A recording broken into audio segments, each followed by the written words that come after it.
Dobrý den, jmenuji se Lukáš Kutně, jsem ze společnosti Creative Mages. Rád bych vám nyní v kostce představil řešení od společnosti Click Dimensions. Toto řešení vám může pomoci v marketingové propagaci vašich produktů. Můžete jednak sledovat návštěvnost vašich stránek a pohyb uživatelů po těchto stránkách, anebo třeba také e-mailové kampaně. Nyní se již nacházíme v CRM systému a podíváme se, jak v řešení Click Dimensions v CRM vypadá. Po kliknutí na položku marketing se nám zde objevily dvě nové položky. Analytics a email marketing. Teď se nyní podíváme na jednotlivé položky a já vám zkusím o nich něco říct. Nyní se nacházíme na záložce IP Organizations. Na této stránce můžeme vidět poskytovatele připojení na internet a jednotlivé položky jsou přístupy na naše sledované stránky. Tady vidíme název poskytovatele, IP adresu, oblast, ze které bylo přistupováno, zde je to například Indie, provincie a město a hlavně dobu a čas, ve které návštěva naší stránky proběhla. Na další záložce můžeme vidět podobné údaje. Zde už je to ovšem specifikováno podrobněji, jsou tu už domény a je zde opět čas a IP adresa, ale co je tady nejvíce zajímavé, je skóre. Čím vyšší skóre je, tím to vlastně znamená, že ten uživatel, který na stránku přistoupil, klikl na nějaký odkaz nebo se tam nějak aktivně pohyboval, a pro nás to může být vodítko, že může mít o produkt zájem a proto by bylo asi zřejmě dobré ho kontaktovat. V záložce Visits uvidíme opět záznamy, to jsou jednotlivé přístupy, ale zde již to vidíme mnohem podrobněji. Vidíme tady jak čas, například vyhledávač, operační systém a vidíme zde, kolik stránek navštívil.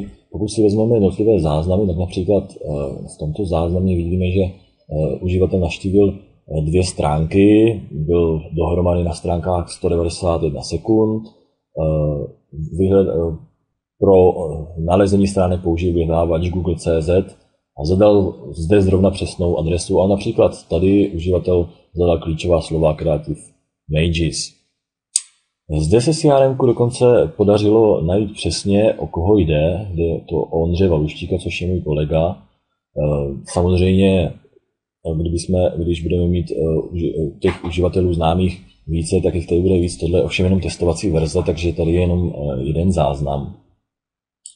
Na další položce Page Views vidíme opět jednotlivé přístupy na stránky, ale zde již na těch stránkách vidíme podstránky a jednotlivé přístupy na ně.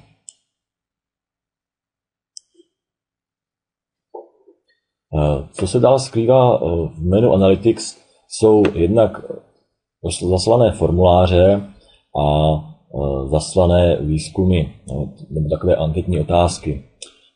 Ty vám představím ale příště, jen tak abych to shrnul, tak se jedná o to, že my můžeme poslat nebo mít na stránkách formulář, který naši zákazníci mohou vyplnit a my z toho máme nějaký ten feedback, který můžeme dále podrobit nějakému zkoumání.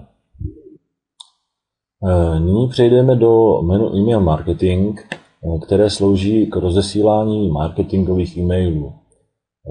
Pro vytvoření e-mailu je dobré zhotovit si nějakou šablonu. Já zde mám několik šablon, ukážu například tady naši obecnou. Pro vytvoření této šablony má nástroj Click Dimensions dokonce jednoduchý Visivik editor. Zde vidíme, je doplněn o grafiku. Je to čistě testovací e-mail. Můžeme zvolit jednak tady tento designový pohled nebo HTML kód, ve kterém můžeme doplňovat obsah. A zde je již preview, bude e-mail vypadat ve finální verzi.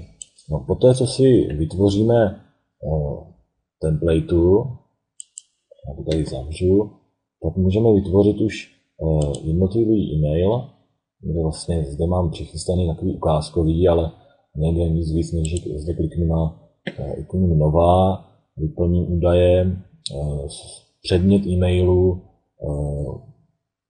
kdo ho posílá, zde přiřadíme tu templateu, kterou já jsem si předtím vytvořil, a e-mailovou kampaň. V této e-mailové kampani je vlastně marketingový seznam e-mailových adres, na které bude e-mail rozesílán. No, dejme tomu, že to vám ještě ukážu, jak to zhruba vypadá vyplněné. Tady mám přiřazený seznam, je to opět ukázka, e-mail, už by vlastně stačilo. Jednak je dobré samozřejmě si to otestovat, takže na tento testovací e-mail zmáčknutí této ikony mi dojde e-mail, ve kterém já vidím, jak to bude vypadat pro toho zákazníka. No a pokud se mi toto líbí, tak už to nechám jenom dál odeslat. No, co se vlastně potom nám dostane nějaký ten feedback. Já tady mám opět takovou nějakou malou ukázku. Jsou to rozeslané testovací e-maily. No a já tady vidím, že opět zase získává jednotlivý e-mail nějaké score.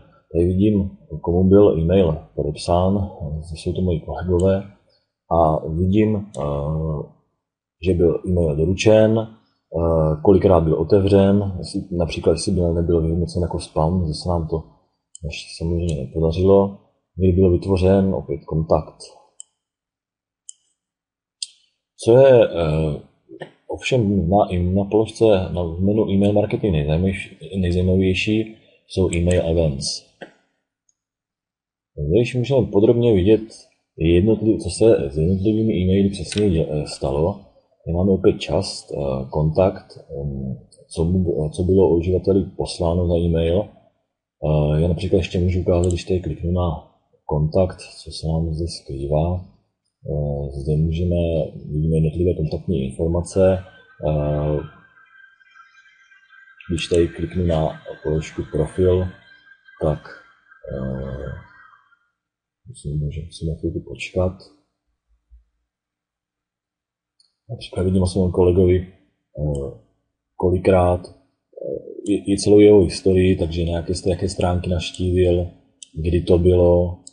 Můžu se podívat přesněji, že navštívil ty 3 stránky, co to bylo za stránky, z které stránky, na které stránce skončil, ostatní aktivity, z jaké IP adresy, to bylo docela podrobné.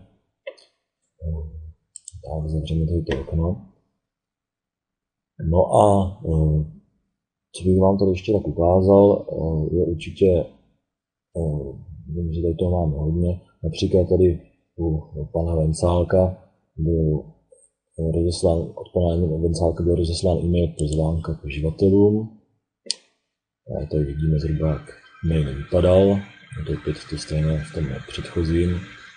Ale co vám tady již ukážu, protože to bylo otevřené, je nabídka Statistics, tady vlevo, kde vidíme již, jak úspěšné bylo naše e-mailová kampaň. Tady vidíme, že 100% e-mailů dorazilo na adresáty. Kolik to e-mailů bylo, tady to bylo pouze jenom 8. 5 lidí na odkaz v e-mailu nekliklo vůbec, jeden to dokonce ani neotevřel. Tady máme celkové údaje o dodaných e-mailech. Vidíme, že jich odesláno bylo 8, celkem 22krát byly otevřené, 7krát unique opens, to znamená, že byly otevřené jenom jednou. Což je taky taková zajímavá statistika, může nám ukázat, jak velký zájem o naší kampaň je. To bylo zhruba z představení produktu řešení od společnosti Clickdim Engines vše. Podrobněji vám produkt představím příště. Nashledanou.